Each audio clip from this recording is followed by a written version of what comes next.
Eu sou Eider Siqueira e estou na minha segunda, meu segundo mandato pelo Sindipetro NF como diretor, também no meu segundo mandato como coordenador do setor privado, da pasta do setor privado do Sindipetro NF. Também estou há 11 anos na empresa Schlumberger. Agora eu gostaria de estar que os palestrantes e a outra mediadora, que também é diretora, se apresentasse, por favor. Boa noite, meu nome é Jancileide, sou diretora do setor privado, do ONF e também da FUP. Também estou 10 anos numa empresa do setor privado, estamos aí na construção aí, dos direitos, né, do setor privado, os terceirizados, com tudo aí na luta. Pode ir, Gerson. Boa noite a todos e todas. Meu nome é Gerson Castellano, estou na direção da FUP, junto com meu companheiro e camarada Pedro Lúcio, no setor de relações internacionais e setor privado, né? A companheira Leide também faz parte, e o companheiro Adson, lá da Bahia, também faz parte desse setor da FUP. Eu sou trabalhador originário lá da Fafem Paraná, que foi fechada ano passado, o pessoal lembra bem, né?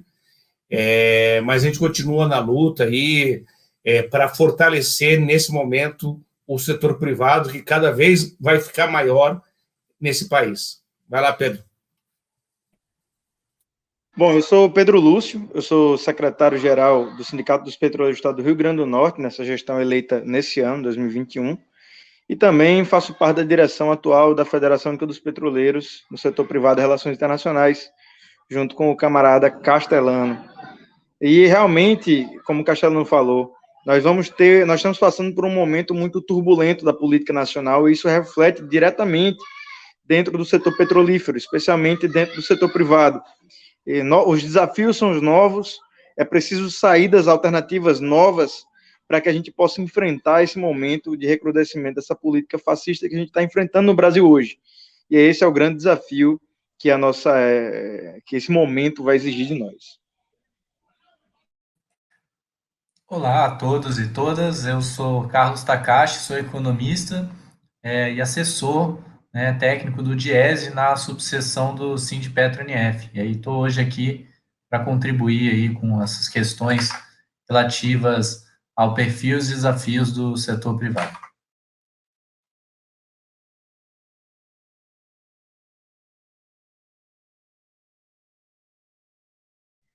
Eider, seu áudio.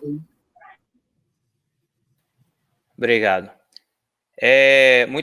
Estava agradecendo a vocês, palestrantes, e a diretora Jancileide, que vai mediar junto comigo aqui esse nosso congresso que está voltado para o setor privado, e tanto que tem 2 diretores e que fazem parte do setor privado que estão mediando ela agora. Então, hoje nós iremos falar qual é o perfil e desafios dos trabalhadores do setor privado. Vou pedir, então, para o Castellano falar, porque o Pedro Lúcio, ele quase já deu a resposta aí, então começa você, Castellano. Beleza, Eider. Pedro fez uma boa introdução, que é bem isso, nós estamos vivendo nesse país um momento ímpar de forma negativa, né? A gente tem um governo fascista, um governo entreguista, que está cada vez mais causando estragos em todos os setores. E não seria diferente do setor de petróleo e gás, né? Nós temos unidades que foram, que eu já falei, fechadas, né? A Fafem Paraná, você tem toda a Petrobras Bio que está sendo entregue e fechada, você tem refinarias sendo vendidas, entregues, dadas, e você tem setores de sondas terrestres também estão sendo entregues, outras fechadas em todo o país, né? Pedro depois pode falar um pouco sobre isso, que eles estão sofrendo muito sobre isso no RN. O RN, você vai ter a Petrobras saindo de lá. A Petrobras vai sair de todo o Nordeste praticamente. Bahia, Rio Grande do Norte, Pernambuco, Sergipe, Alagoas. Então, você tem uma Petrobras hoje que está fechando, entregando tudo, e um aumento grande na terceirização. A gente tem que separar 2 pontos aqui, Eider, que é muito importante, né? A gente tem que separar a terceirização, que ela é excessiva, né? Que é algo que a gente tem que combater. A gente tem que, não os terceirizados, e sim o modelo de terceirização colocada. A terceirização, a gente tem que lembrar que é um processo evidente, que é de entrega, mas surgiu lá na Europa com a ideia de trazer empresas que tivessem uma expertise numa área. Então, o cara vai ser especialista nisso e aquilo. E aqui no Brasil virou o quê? Virou, primeiro, toda a terceirização. E aí, a gente tem que lembrar, todos os trabalhadores e movimentos sindicais foram deixando, porque iniciaram com a limpeza, iniciaram com a cozinha, iniciaram com alguns serviços básicos, e hoje a gente vê a terceirização por força de lei, podendo ser feita na atividade fim, inclusive. Então, a terceirização a gente vê que é uma forma de precarização. E, para isso, a gente tem que combater representando esses terceirizados também. Nós temos a questão do setor privado. Hoje mesmo, a gente estava em reunião na FUP sobre o nosso Plenafrup. E eu fiz algumas considerações nesse ponto. Nós precisamos ter uma FUP que seja dos petroleiros e petroleiras verdadeiramente. Não importa a empresa que esteja. Infelizmente, ao longo dos últimos anos, e por uma questão até que a gente foi deixando, né? A FUP virou a Federação Única dos Petroleiros da Petrobras. Era a FUP-P, né? Mas nos últimos anos a gente tem começado a avançar. Prova isso é que a gente vê sindicatos muito bem estruturados nisso, que é o Sindipetro-NF, o Sindipetro-RN, o Sindipetro-Bahia, que tem um setor privado forte, o Sindipetro-Espírito Santo, que tem um setor privado forte, que entende que é importante lutar por todas e todos, independente se é petroleiro lá da Petrobras ou não. Então, o desafio grande nosso, e aí é uma coisa, como chegar lá, é isso. Nós precisamos garantir direitos para todos e todas, independente da empresa que tiver, se é terceirizado, primeirizado, se é da Petrobras, se é da empresa privada. Então, para isso, a gente tem que construir. E essa construção vai passar por convenções coletivas, que é um desafio enorme que a gente tem, né, Pedro? A gente já falou sobre isso, que as empresas privadas se negam a, fazer tratativas nesse nível de convenção. Mas, para fazer isso, a gente precisa tensionar. E esse tensionamento vai partir da classe trabalhadora, que, junto com os sindicatos, que são instrumentos dessa luta, possam fazer com que essas empresas sentem para conversar de forma a gente construir convenções coletivas. Porque o que nós vemos hoje, e aí a gente tem que deixar claro, e aí é algo que, repito, aconteceu ao longo dos anos e foram erros sucessivos, é que você tinha o trabalhador privado buscando o que tinha lá na Petrobras, né? Era sempre essa busca. Agora está se invertendo. A Petrobras vai cada vez reduzir mais e o setor privado também. Então a gente tem que todos juntos buscar um acordo equânime, né? Que seja adequado para todos e todas. Não dá para ter diferença, porque trabalhador é trabalhador. Não importa o que faz. A gente não tem como operar uma plataforma sem o geólogo, sem o engenheiro, mas também a gente precisa do operador, a gente precisa do soldador, a gente precisa do cara que faz a limpeza, do cara que faz o cafezinho, de quem faz a nossa refeição. Nós não somos uma ilha. A classe trabalhadora tem que entender isso. E, infelizmente, ao longo dos anos, a gente criou uma elitização que muita gente acredita que não é proletário mais. É só ver, infelizmente, muitos engenheiros lá da Petrobras acham que não são peão, né? Eles acabam vendo isso no caso de demissões. Quando vem a demissão, daí ele entende o que ele é mesmo, né? E que cada vez vai ter mais, porque não vai ter espaço para todo mundo. Para esse projeto que querem a Petrobras hoje, que só será revertido e aí, como disse o Pedro aí, em novas eleições, que oxalá que venham rápido para a gente mudar isso aí, sem essa mudança, nós vamos ter uma Petrobras cada vez menor, que vai se limitar a ter escritórios no Rio de Janeiro, e com pouca gente ainda. Então, essa para a gente começar a introdução, para fazer a discussão. Acho que o Takashi tem muita coisa para adicionar, o Pedro também, a Leide, mas agradeço estar aqui, né? Acho que é importante esse espaço.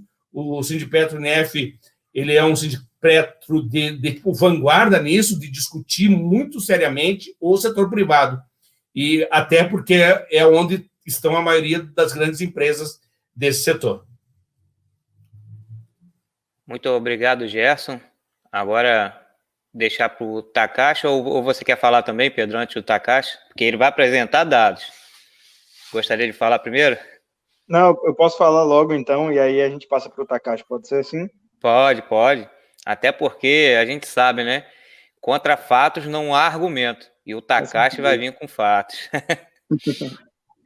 Bom, eu tenho um pouco mais a contribuir depois da palavra do nosso companheiro Castellano, mas só dando uma visão geral de como eu entendo esse setor, é que nós estamos passando por um momento muito peculiar. A partir de 2015, o Brasil e esse setor petrolífero, ele passa por um momento diferenciado. Em 2015, a Petrobras, ali em julho, anunciou um grande plano de desinvestimentos da Petrobras, um plano de privatização de mais de 50 bilhões de dólares, inclusive foi objeto da nossa greve em novembro de 2015. Aquele plano nós conseguimos dar algumas seguradas durante a nossa greve, durante o final do governo Dilma, e aí veio o golpe e aquele plano se intensificou e se acelerou de forma atabalhoada, de forma apressada, e se acelerou realmente. E hoje nós entramos numa nova realidade a partir daquele processo. A realidade de, primeiro, que nós temos a multiplicação e a substituição da Petrobras por empresas privadas como operadoras de campos de petróleo e produtoras de petróleo. Isso é muito diferente da vinda, por exemplo, de novas empresas privadas. Muitas vezes a análise acaba pairando no sentido de que a diversificação de atores não é simplesmente isso que está acontecendo na indústria petrolífera. O que está acontecendo é a substituição da Petrobras por novos atores, alguns inexperientes, alguns com pouco capital, outros com mais, alguns que já eram da área petrolífera, outros que não eram da área petrolífera. E essa é um ponto fundamental do processo que a gente vive agora, a substituição da Petrobras por empresas privadas, outras. O segundo ponto é que, ao mesmo tempo que acontece essa substituição, nós estamos num processo ambivalente, que pode parecer ambivalente, na verdade, mas que não é. Mas que para o grande público, para os trabalhadores, ele parece ambivalente e é ambivalente. Como se a gente estivesse jogando em dois times diferentes, opostos, e não são. O primeiro ponto é que nós, a Federação Única dos Petroleiros e Sindicatos Filiados, nós somos contra a privatização da Petrobras. E aí vem aquela importância daquele primeiro ponto. Nós não somos contra a iniciativa privada ou a indústria privada, não. Nós somos contra a substituição da Petrobras pela iniciativa privada. Isso aí é um ponto natural da Federação Única dos Petroleiros. Esse ponto, ele existe. E é preciso que ele seja muito bem explicado e abordado para que o trabalhador compreenda que nós não somos contra o trabalhador ou o emprego do setor privado dele, não. Nós somos contra esse processo de privatização e entrega da Petrobras, especialmente de forma atabalhoada, de forma acelerada, que traz uma série de consequências que nós vamos, ao longo do debate aqui, tratar. E o segundo ponto é que nós representamos também esses trabalhadores. Nós representamos os trabalhadores que estão agora empregados nas empresas que estão substituindo a Petrobras. Então, é um dilema muito grande e é preciso muita sobriedade para que a gente possa explicar isso, abordar esse ponto e o trabalhador não entender a coisa como ela é e não como ela pode parecer na distorção de alguns. Nós não somos contra ele, nós somos contra o processo de privatização e representamos também esses trabalhadores dessa iniciativa privada. No meio de tudo isso, nós estamos falando de um setor que, no meio do governo Bolsonaro, um governo fascista, e no meio de uma pandemia, é o setor que já antes disso tudo, antes de Bolsonaro e antes da pandemia, já era o setor que adoecia mais fisicamente e mentalmente, já era o setor que tinha maior rotatividade no emprego, que perdia os seus empregos com maior frequência e mudava de empresa para empresa com outra maior frequência, já era características próprias da terceirização. Então, no meio disso, nós estamos representando aqui, falamos sobre um setor que, além de enfrentar o fascismo, enfrenta a pandemia num processo de transição entre a Petrobras e a iniciativa privada, que ainda é também outro ponto de dano para o que a gente fala, para o conjunto de trabalhadores que a gente pode estar falando nesse nosso debate. Então, realmente é um cenário muito complexo e que demanda da gente muita atenção, muita cautela e também muita altivez, muita vontade de lutar e de se fazer presente, de construir acordos coletivos e de construir saídas coletivas, porque não há outra alternativa, especialmente no momento que a gente vive. E é por isso, por enquanto, é só, e vou passar aqui a palavra. Obrigado. Agora, a gente vai passar para o Takashi aí, para ele estar podendo nos municiar de dados a respeito desse perfil, né? Vai passar um perfil aí sobre o setor privado aí no momento, essa dificuldade que a gente vem enfrentando aí. E se quiser também, quais são os desafios que você vê na sua visão, Takashi, o que a gente vai sofrer aí de desafios também, porque que nem a gente tem visto os ataques em cima principalmente também dos trabalhadores e trabalhadoras do setor privado, porque aquele que é filiado ou não, ele é muito perseguido pelas empresas, então muitos acabam até se desfiliando. Tá com você, Takashi. Obrigado, Eider.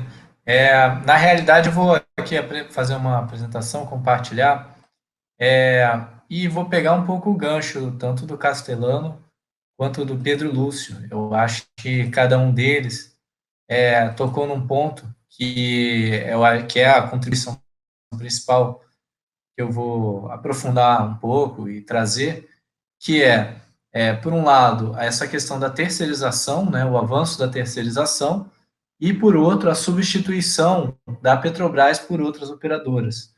Justamente esses dois processos, eles são os processos pelo qual o setor privado tem crescido relativamente, né, no setor de petróleo e gás. Só confirme para mim, está todo mundo conseguindo ver certinho, né? Estamos sim. Sim, Takashi, está bem claro.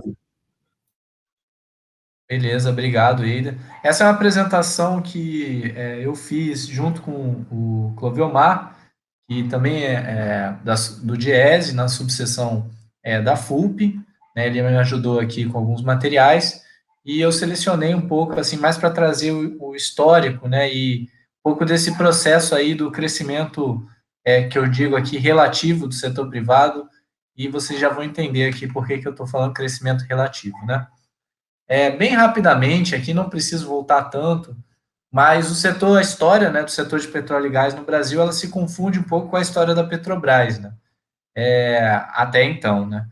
A gente, lá desde os anos 50, né, desde que quando a Petrobras foi criada, depois, quando a Bacia de Campos foi descoberta, o parque de refino construído, enfim, toda essa história, né, do setor de petróleo assim, no Brasil, um pouco assim, a história da Petrobras, né? Pela história da Petrobras você consegue acompanhar a história do setor de petróleo e gás aqui no Brasil. Isso se deu muito, né? Porque até 1997, né, a Petrobras ela detinha, né, o monopólio da produção de petróleo e gás aqui. Isso foi quebrado, né, nos anos 90, no que aqui eu estou chamando de fase 3, né, da Petrobras, né, que pode ser aqui chamado com essa onda neoliberal que veio nos anos 90, enfim, teve privatizações de várias estatais, e aí na Petrobras privatizaram subsidiárias, teve redução de investimento, teve, por conta disso, vários acidentes aconteceram, né, que a gente sabe, mas o ponto que eu queria destacar é que lá nos anos 90, né, nessa virada dos anos 90 para os anos 2000, você teve essa quebra do monopólio da Petrobras, e aí uma abertura, né, do setor de petróleo e gás para outras empresas, né, outras empresas privadas e estatais estrangeiras, né, que começaram a entrar no setor de petróleo e gás por meio das concessões, né? Foi criado esse modelo aí das concessões de campos, né? A Petrobras, ela não mais com monopólio, ela passou a ser uma empresa que concorria com outras, né? Nesses leilões, e com isso você já teve aí uma entrada, né? O início da entrada de outras empresas aí no setor. Na fase seguinte, aqui eu estou chamando da quarta fase, né? Foram os anos que a Petrobras, de certa maneira, né, pelos governos do Lula e depois o primeiro governo Dilma, ela retomou, né, o papel dela, um papel mais proativo, né, e no desenvolvimento do país. Então, a capacidade dela de investimento foi aumentada, a capacidade de refino, se criou um projeto, né, de uma tentativa da Petrobras ser uma empresa integrada, né, do poço ao posto, enfim. E se descobriu o pré-sal, né? E aí, a partir dessa descoberta do pré-sal, também teve que se criar um outro modelo. Aí, né, teve uma discussão intensa sobre isso, criou um modelo de partilha da produção. Eu vou passando aqui, depois eu cito um pouco melhor sobre esse período aí e o avanço do setor privado nesse período. A última fase é a que o Pedro estava falando agora, que é justamente esse momento aqui, 2014, 2015 para cá, né? Que aí é um momento, de novo, de privatizações, desmonte, um momento de venda de ativos da Petrobras, enfim. E aí é um momento que se começa, de fato, uma grande substituição, né, da Petrobras por outras empresas aí privadas como operadoras. Aqui, só para mostrar para vocês, né, isso daqui é um gráfico do preço de petróleo, lá do final dos anos 80 até agora, em 2021, e aqui eu dividi um pouco por essas três últimas fases, que são mais o que interessa para a gente olhar o crescimento do setor privado, né? Nessa primeira fase aqui, na fase 3, né, que eu falei, que teve a quebra do monopólio, a criação do modelo de concessões e também, né, a abertura da Petrobras na Bolsa de Nova York, então também esse componente aí da financiarização. Essa fase 4, que eu falei, que teve também um aumento, né, um boom das commodities, aumento do preço do petróleo, e aí com isso também a Petrobras pôde, né, fazer grandes investimentos, enfim, e dentro dos governos aí do PT, ela retomou, né, esse papel aí no desenvolvimento econômico social nacional. E aí aqui é importante falar que eu coloquei o crescimento das terceirizadas, porque justamente nesse momento que a Petrobras ela retoma os investimentos, que ela passa a crescer, né, que ela cresce bastante, que também as terceirizadas crescem, né, prestando serviço para a Petrobras. Então, eu queria destacar bem isso, que essa fase 4 aqui que eu estou chamando, né, dessa primeira década dos anos 2000, aí, início da segunda década, era uma fase que as terceirizadas crescem muito, e elas crescem muito junto com a Petrobras, né, elas crescem prestando serviço para a Petrobras. Então, aqui é um momento que você tem um crescimento expressivo do setor privado, né, principalmente dessas empresas prestadoras de serviços, tá? E nessa última fase aqui, que começa aí uma crise também por conta, enfim, disputas geopolíticas, cai o preço do petróleo, e aí no Brasil tem Lava Jato, tem o golpe, né, que tira a Dilma, entra o Temer, como o Pedro falou, e aí se muda a política da empresa, da Petrobras, e passa a Petrobras passa a desinvestir, né, a vender ativos, e aí com essa venda de ativos, o setor privado começa a crescer em cima dos ativos. Então aqui não é mais o crescimento das terceirizadas, não é mais o crescimento das prestadoras de serviço para a Petrobras, não é esse movimento que acontece nesse período mais recente. O que acontece como o Pedro falou, é a substituição da Petrobras por outras empresas, e aí de diferentes tamanhos, capitais, como ele bem mencionou. Isso daqui é só para, enfim, é um pouco desse cenário que aí desde 99 para cá, com os vários leilões que a Petrobras vem fazendo, um pouco para mostrar, né, que empresas foram entrando no setor de petróleo e gás, e aí muitas empresas estrangeiras, é bom que se diga, várias delas estatais estrangeiras. Então, isso é um fato curioso, né? Às vezes tem um argumento liberal, né, contra a presença de uma empresa estatal e precisa privatizar. Só que quando você vai olhar no setor de petróleo e gás, aqui no Brasil, várias das empresas que estão entrando são empresas estatais de outros países. Enfim, aqui também, né, um pouco dessas rodadas aí do período mais recente, né, e aí focando no pré-sal, né, e a entrada de empresas, né, crescimento da Shell, ExxonMobil, da BP, enfim, também outras aí, Equinor, né, que é a estatal da Noruega, enfim, por aí vai. E aqui, esse gráfico eu acho muito importante para deixar bem claro o que o Pedro estava falando sobre essas novas operadoras, né? Então, quando a gente olha aqui as principais empresas na produção nacional de petróleo, aqui eu só selecionei as principais, tá? As maiores. Mas essa lista aqui, pelos dados da ANP, ela é bem grande, você tem muitas empresas hoje operando, inclusive empresas pequenas, né? Operando em campos aí do pós-sal, em campos terrestres, né?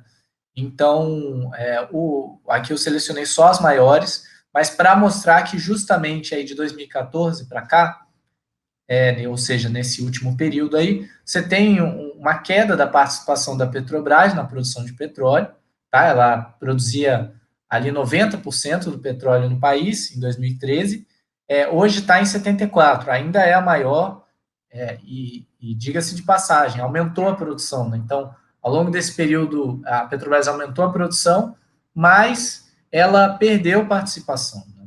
E por isso que eu vou falando aqui desse crescimento relativo do setor privado, porque quando a gente vai olhando para o que está acontecendo, a gente vai vendo um pouco isso, né? A gente vai vendo que, por exemplo, o que tem acontecido é muito essa substituição, né, da Petrobras por outras empresas, enfim. E também isso tem efeitos aí nos trabalhadores, que eu vou falar um pouquinho melhor mais para frente. E aí o destaque aqui é a Shell, tá? A Shell hoje é a segunda maior produtora de petróleo aqui no Brasil, né, com mais de 12%. E além delas, aí tem algumas outras também, como eu citei aqui, Equinor, enfim, a Petrogal, Petronas, enfim, a Total, a BG, e por aí vai. Esse aqui é só para um pouco deixar claro, mostrar, nesse último período, que eu chamei de fase 5, um pouco como que a Petrobras acelerou, né, a venda de ativos. A Petrobras, ela já vendia ativos, tá? E aí, por exemplo, quando a gente olha aqui esse período de 2013 a 2016, né, que seria aí o final do período anterior, início desse, a Petrobras ela anunciou 16 ativos para vender, né? E acabou vendendo, né? E aí vendeu 8 ativos no Brasil, 8 no exterior, no valor de 8 bilhões. Depois, quando tem o golpe, aí tem a Lava Jato, né, a queda do preço do barril, e aí todo esse discurso, né, que precisa vender ativos, a Petrobras, senão a Petrobras vai quebrar, está endividada. Aí tem o golpe, o Temer assume, o Pedro Parente chega no comando da Petrobras, de 16 ativos que tinham sido anunciados antes e vendidos, né, o Pedro Parente anunciou 37 ativos, né, no período seguinte. E vendeu 15, só que esses 15, né, no valor de 17 bilhões, ou seja, ativos mais importantes dos que tinham sido vendidos antes. E aqui já uma venda de ativos para se desfazer mesmo, enfim, para sair de alguns setores, né, enfim, sair de alguns... Quando o Bolsonaro elege, ele aprofunda isso, e acho que o Pedro já falou isso, então a chegada do Bolsonaro na presidência da República, e aí o Castelo Branco no comando da Petrobras, né, e nesse período aí que vai de 2019 até agora, né, já foram anunciados 60 ativos para a venda, e já foram vendidos 39 ativos, né? Então, no governo Bolsonaro, o ritmo de privatização acelera, e acelera muito, né? E aí, para ir já mais para a parte final, a gente tem que assim, pensar quais são os impactos dessas mudanças, né? Enfim, tanto do crescimento das terceirizadas no período, e aí depois uma certa desinvestimentos, né, a venda de ativo, privatização da Petrobras, como é que tudo isso, né, está impactando sobre a categoria dos petroleiros, tá? São 4 pontos. O primeiro deles é que a gente olha aqui que os números de trabalhadores do sistema Petrobras, né, obviamente, que vinha crescendo continuamente lá desde os anos 2000, né, dos anos 2000 até os anos 2014, veio crescendo o número de trabalhadores. Ele depois, nesse último período, ele cai quase que pela metade, né? Então, ele tinha em 2014 86 mil trabalhadores, e agora em 2020, no sistema Petrobras, fechou com 49 mil trabalhadores. Então, uma grande redução dos trabalhadores próprios, né? A outra dimensão é que tem uma grande redução também dos trabalhadores terceirizados. Então, e aliás, uma redução maior do que dos trabalhadores próprios, que mostra, né, que o vínculo desses trabalhadores ele é mais frágil do que o dos trabalhadores da Petrobras. Então, teve mais demissões entre os terceirizados da Petrobras. Em 2014, você tinha 360 mil trabalhadores terceirizados, e agora, em 2020, fechou com pouco menos de 93 mil. Tá? Uma redução de 304 mil trabalhadores. Então, 2 pontos aqui. O primeiro, redução dos trabalhadores próprios da Petrobras. Segundo, redução dos trabalhadores terceirizados da Petrobras também. E quando a gente vai olhar e comparar a Petrobras com outras petroleiras no mundo, a gente vai ver que também nas outras petroleiras o número de trabalhadores tem reduzido. Tá? O destaque é, obviamente, que a Petrobras ela reduziu mais do que nas outras empresas. Né? Então, enquanto na BP teve uma redução de 25%, na Chevron 22%, enfim, outras, aqui na Shell 5% de redução, a única exceção aqui é a Total, na Petrobras caiu 43% o número de trabalhadores. Tá? Então, assim, o setor como um todo está caindo o número de trabalhadores, mas na Petrobras caiu mais, e entre os terceirizados da Petrobras caiu ainda mais. E aí eu termino aqui com 4 questões, né, que tem a ver com o que com o Pedro, Castellano estavam falando. E aí é um pouco assim, a primeira coisa ter essa noção, eu queria trazer para vocês, que a categoria dos petroleiros como um todo reduziu de tamanho e não deve voltar ao que era, tá? Tudo mostra, até pelos, enfim, questão tecnológica, né, e esses fatores assim, que não deve, mesmo num novo período aí de aumento do preço do petróleo que a gente está vendo agora, a categoria não deve retomar o tamanho que ela tinha em 2014. Ela vai ser menor. E aí, essa é uma dimensão, né, como fazer um movimento sindical petroleiro com uma categoria de um tamanho menor. A segunda questão esses leilões que vêm lá final dos anos 90 até hoje, eles têm estimulado a entrada de operadoras internacionais, né, estatais e privadas. E, além disso, a Petrobras tem vendido ativos, né, tem vendido campos, que aí tem entrado operadoras, até operadoras nacionais, pequenas, enfim, começando a operar. Então, como representar também, organizar e representar esses trabalhadores dessas empresas aí, dessas outras operadoras que não a Petrobras. Isso é uma outra questão. E também, né, e aí, por fim, né, com essa redução, né, dos petroleiros da Petrobras e aumento também dos petroleiros de outras operadoras, nacionais e internacionais, de empresas privadas em vários segmentos, né, como lidar, né, e como, enfim, trabalhar com essa maior dispersão e diversidade da base dos petroleiros, né, como articular essas lutas.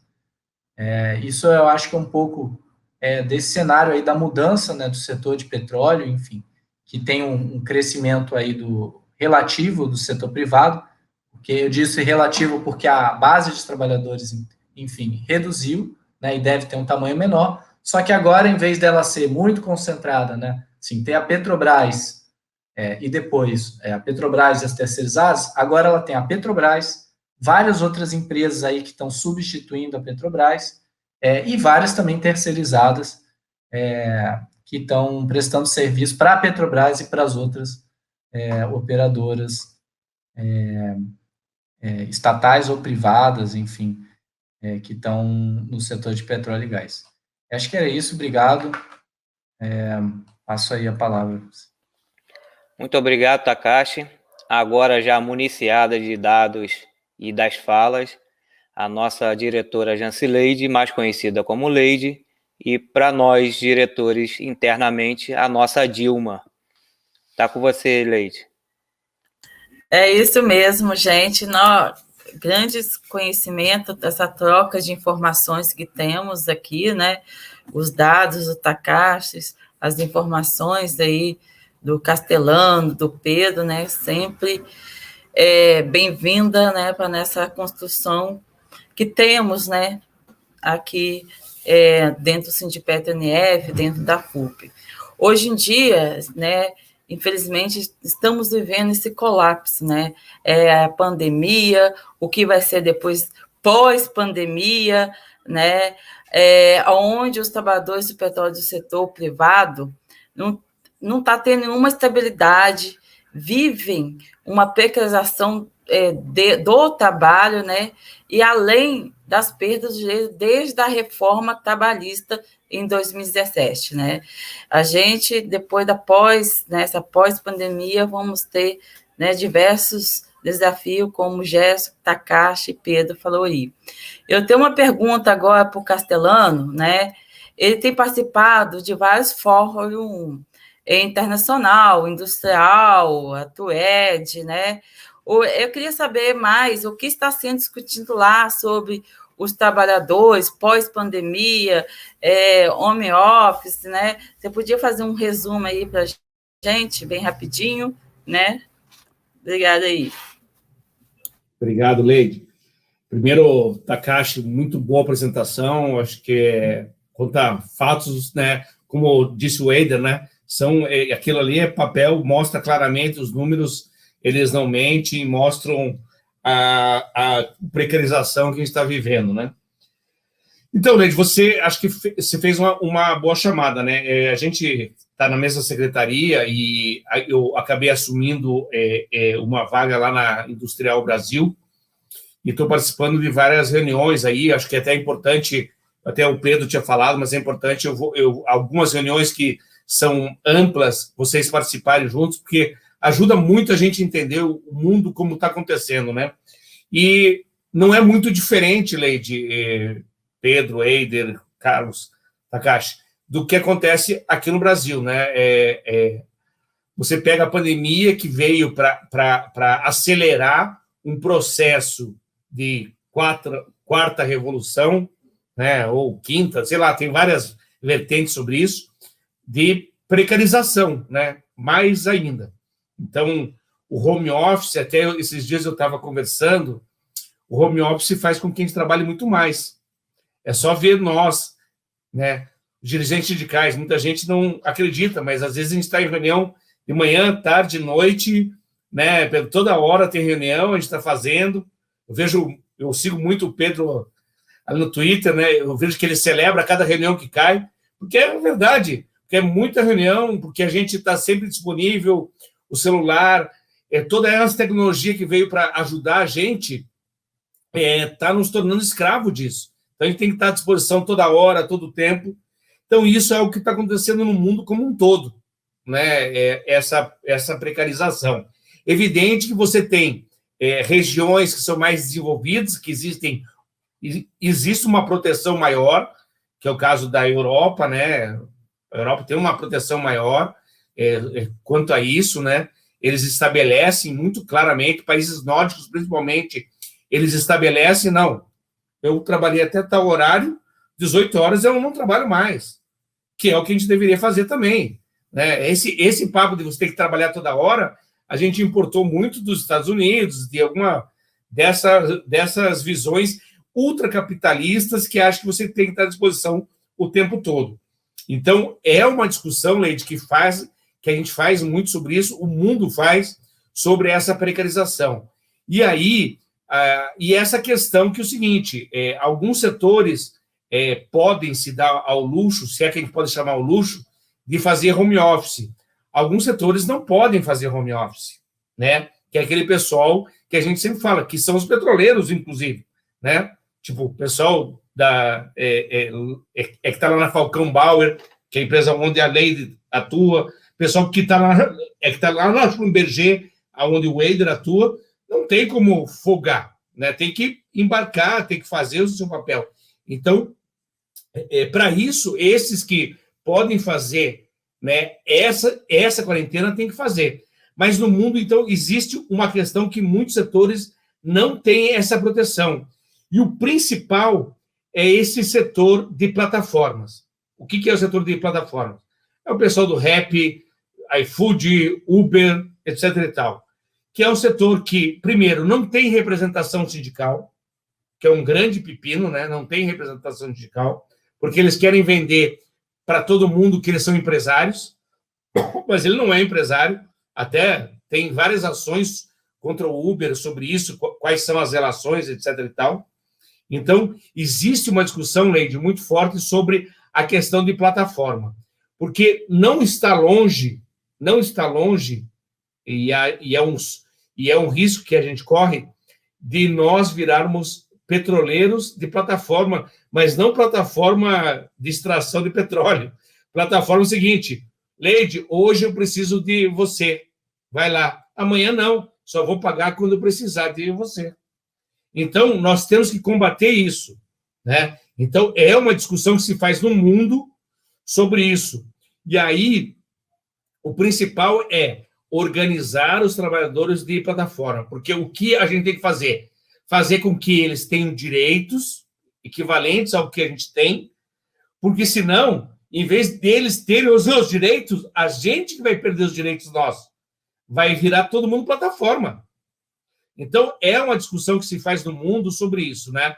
Lá na Industrial, tem vários fóruns sobre discussões de vários níveis, e tem a TUED, que a FUP está participando, né? Que é Trade Union, né? Que são sindicatos, né, juntos, né?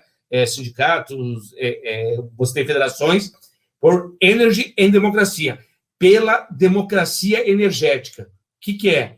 Você vai ter uma transição energética que o mundo está passando e vai sofrer, que é do petróleo para eólica, para solar.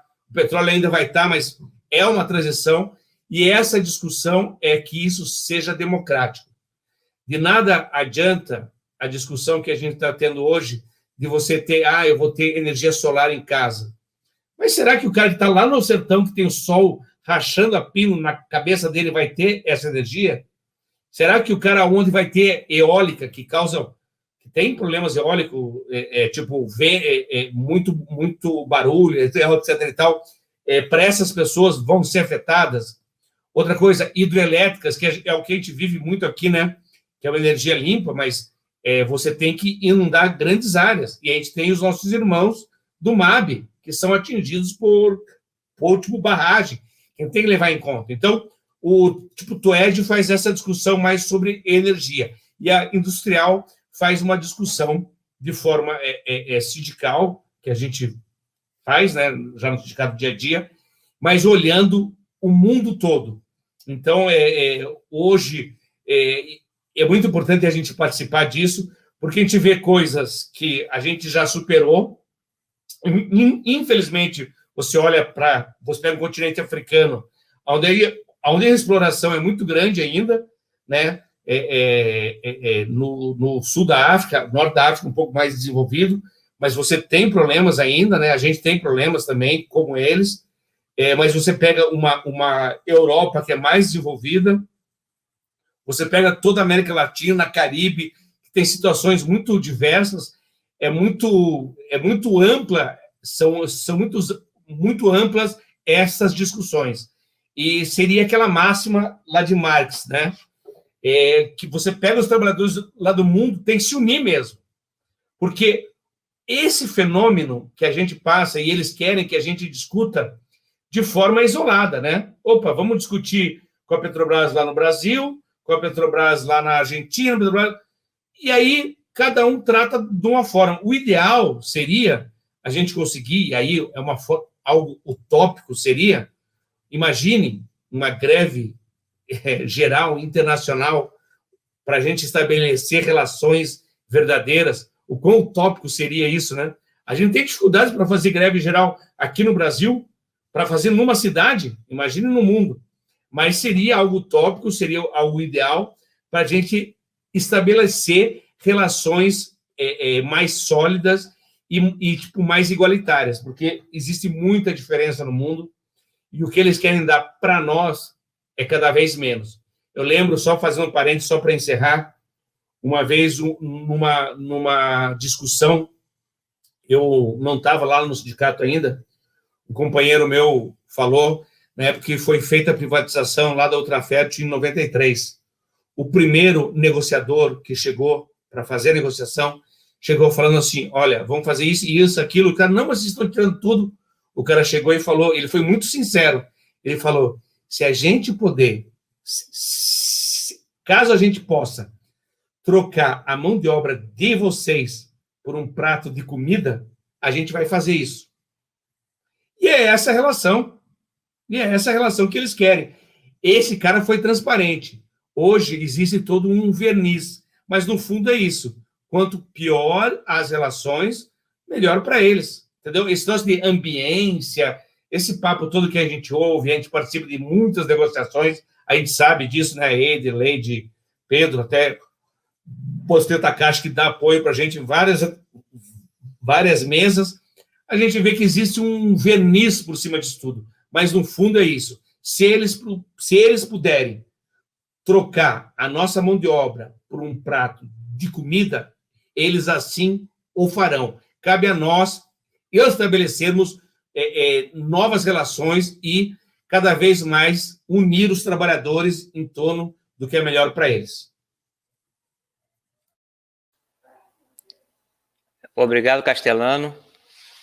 Mais alguma pergunta, Leide? Não, ótima explanação aí do Castelano, né, para a gente entender o que está acontecendo, né, no mundo inteiro, né, que todos estão sofrendo, né, dessa pandemia, para esclarecer, né, que todos também têm o mesmo objetivos aí com os trabalhadores, com direitos, não a precarização, né, e fortalece mais a nossa luta. É com você, Eider. Obrigado, Leide. Eu, já encaminhando já, para daqui a pouco a gente fazer a nossa fala, pode até começar pelo Pedro, eu vou provocar o Pedro aqui, eu ia fazer separado as perguntas, mas aí ele já responde já as três e deixar uma pergunta para o Takashi, que aí logo em seguida pode ser o Takashi, depois o Castelano, vamos se despedindo, para não ficar muito longo também, né? Está sendo muito bom, porque a gente tem bastante debate, principalmente nessa área do setor privado, que tem crescido bastante. Pedro, você poderia responder aí como a federação e os sindicatos, quais são as ações de curto prazo para os trabalhadores, o que a gente tem pensado para os trabalhadores terceirizados, e dentro de uma fala também do Castelano lá no início, a respeito que ele comentou aqui, o NF, o Rio Grande do Norte, onde você participa na parte da direção, e a Bahia, Sindipetro Bahia, são os três sindicatos representados pela Federação Única dos Petroleiros, que tem a pasta do setor privado presente. A gente gostaria de saber o que a federação tem feito a respeito para a gente poder crescer nessa área em outros sindicatos também representados por nós. E para o Takashi, aí você já pode fazer suas considerações finais ao longo depois da fala. E para o Takashi, quando você comentou a respeito das perdas dos postos de trabalho, e se está tendo a retomada, se o preço do petróleo voltando, se já voltou ou não, como é que está tendo, se está tendo uma modificação em cima disso, porque cresceu bastante a quantidade também de empresas terceirizadas que não prestam serviço apenas para a Petrobras, e sim para as outras mandantes de trabalho. Dentro disso, elas estão oferecendo um emprego 3, 4 vezes, com salário 3, 4 vezes menor e retirando vários direitos da categoria. Um deles é o plano de saúde, que não está sendo extensivo para os seus beneficiários. Aí fico por aqui, depois você também pode fazer a consideração. Aí vem a Leide fazendo a consideração dela e o Castellano, e por fim eu. Muito obrigado. Bom, Eider, muito boa a sua pergunta, né? Eu vou respondê-la aqui de forma bem objetiva e já encaminhando as minhas considerações finais.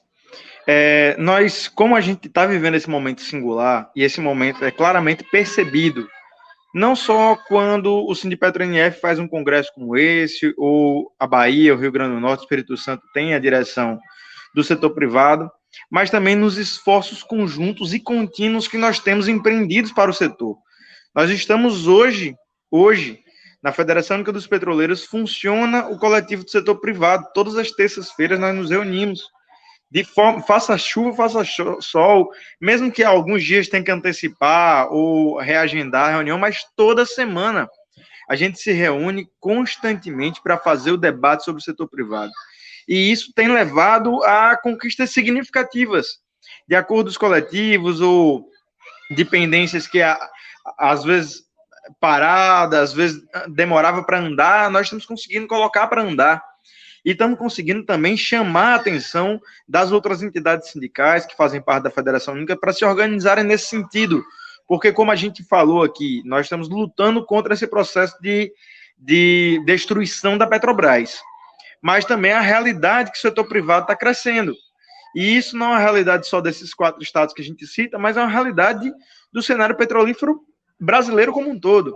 E é preciso que os sindicatos estejam atentos e se organizem para receber essa demanda, que é uma demanda complexa, é uma demanda que exige muito tempo, muita energia e muita organização para ser tratada. E nós estamos fazendo isso dentro dos limites da Federação Única dos Petroleiros, com as ações e mais outras, né, que a gente não consegue citar todas, mas com as ações que eu já citei aqui.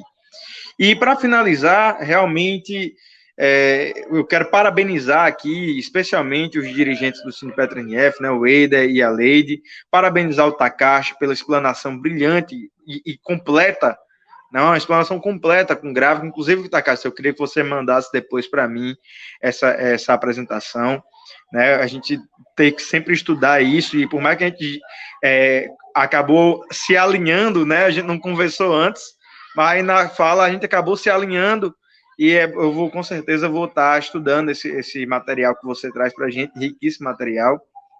Parabenizar o Castellano, que está aqui também, e está aqui à disposição sempre, né, para estar tratando desses temas e estar construindo aí comigo justamente essa direção do setor privado, dessa pasta específica dentro da FUP. Eu acho que a gente tem feito um trabalho dentro do tamanho das nossas possibilidades e acredito que a gente está a contento nesse momento. Muito obrigado a todos, parabéns aí pelo congresso, e é isso, não há saída individual, a saída é coletiva, na construção coletiva dentro das entidades dos trabalhadores. Obrigado, Pedro. Takashi? Bom, obrigado, Eider, pela pergunta.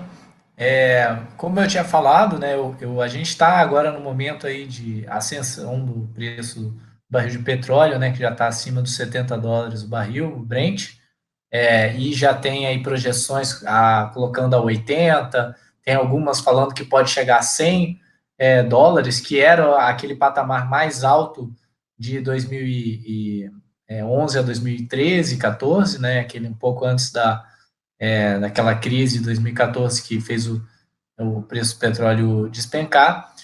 Mas como eu estava falando, eu não acredito, tá, que mesmo com o aumento do preço do barril de petróleo, mesmo com uma retomada dos investimentos, né, com as empresas retomando os investimentos, eu não acredito que, da maneira como isso está ocorrendo, o nível de emprego volte ao que era antes, tá? E eu me baseio muito isso olhando para vários outros setores da economia, né? Isso é uma transformação do mundo do trabalho, tá? Como eu creio que não sei se foi o Castellano ou o Pedro Lúcio que falou que pouco assim, que cada vez tem menos espaço.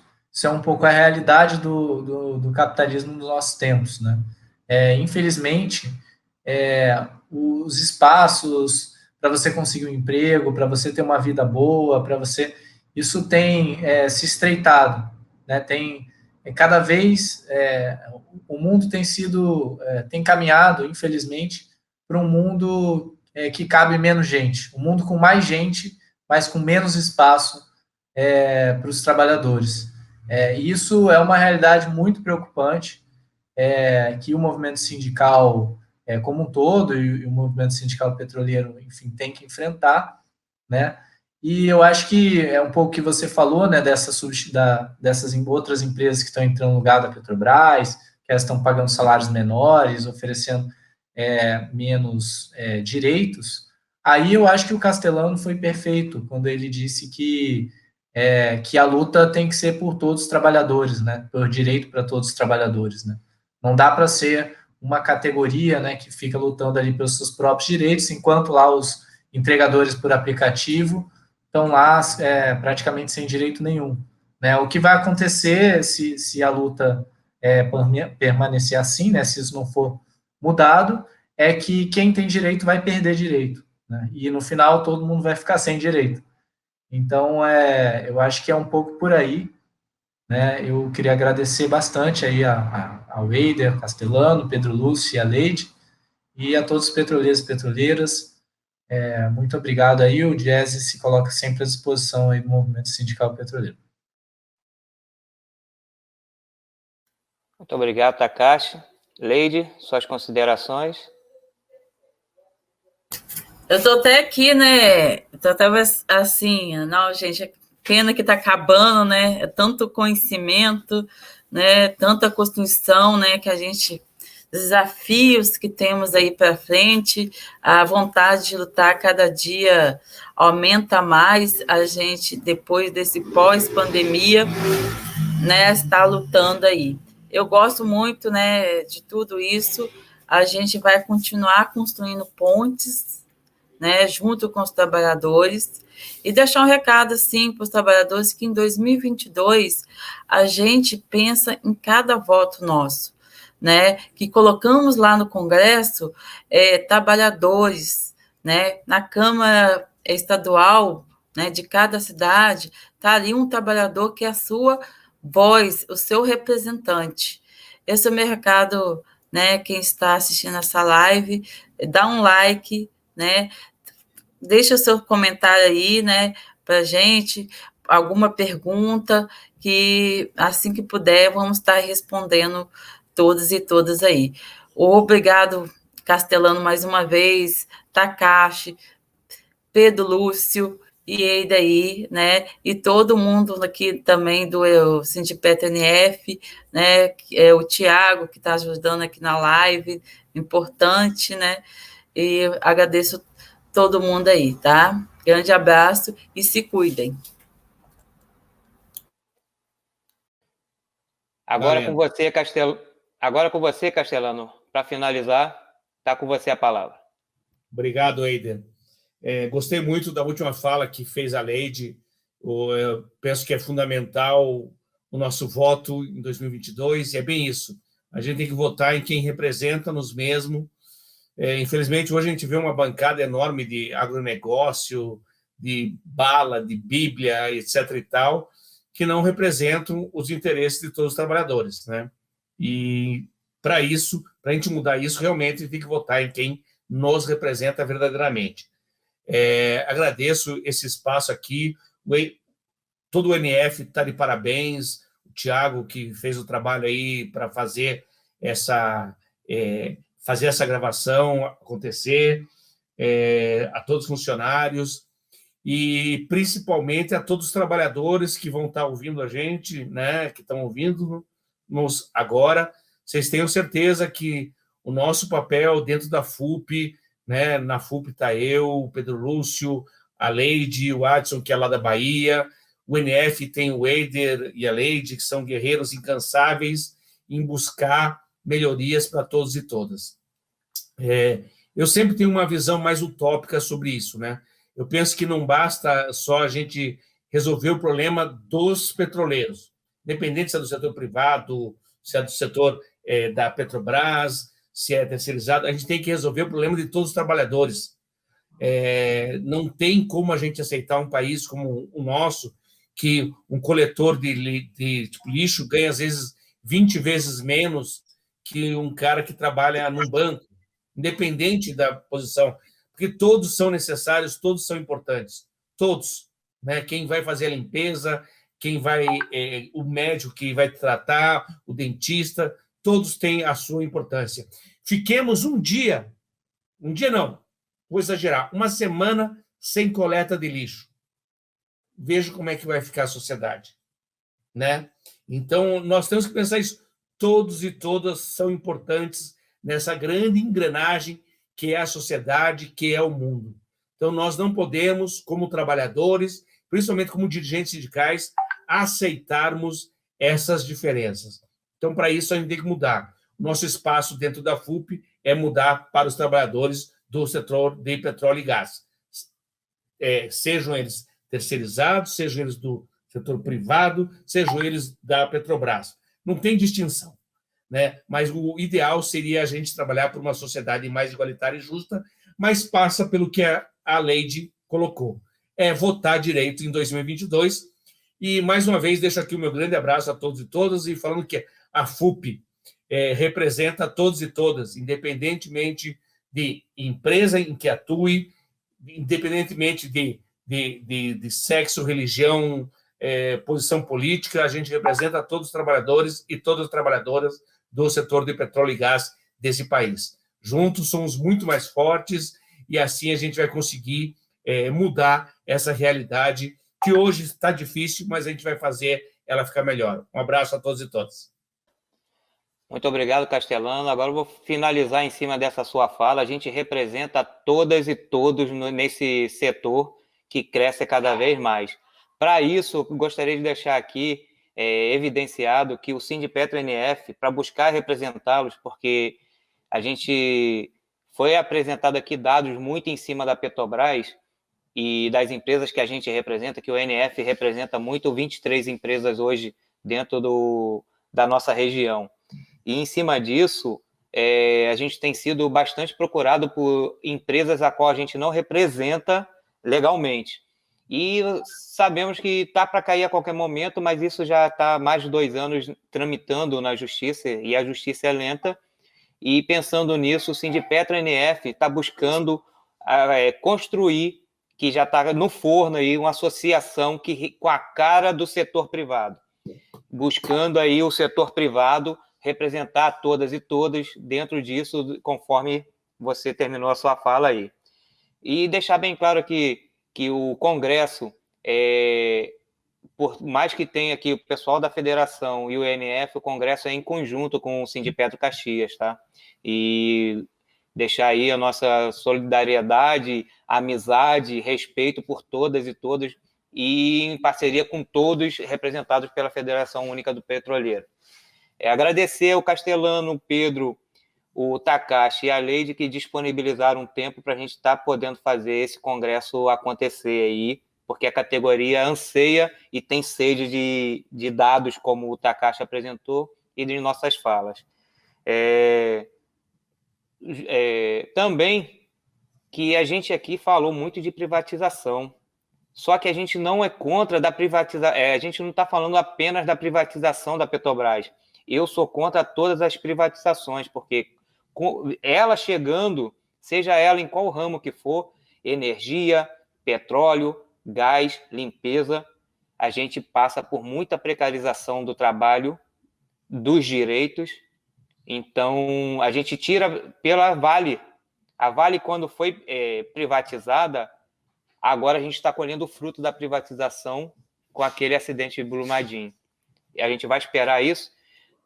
Então, a gente não tem que esperar isso. Eu queria deixar aqui só uma fala que juntos somos todos petroleiros, tanto o setor primeirizado como terceirizado e privado. Obrigado, boa noite. Boa noite. Luta e resistência. Luta e resistência.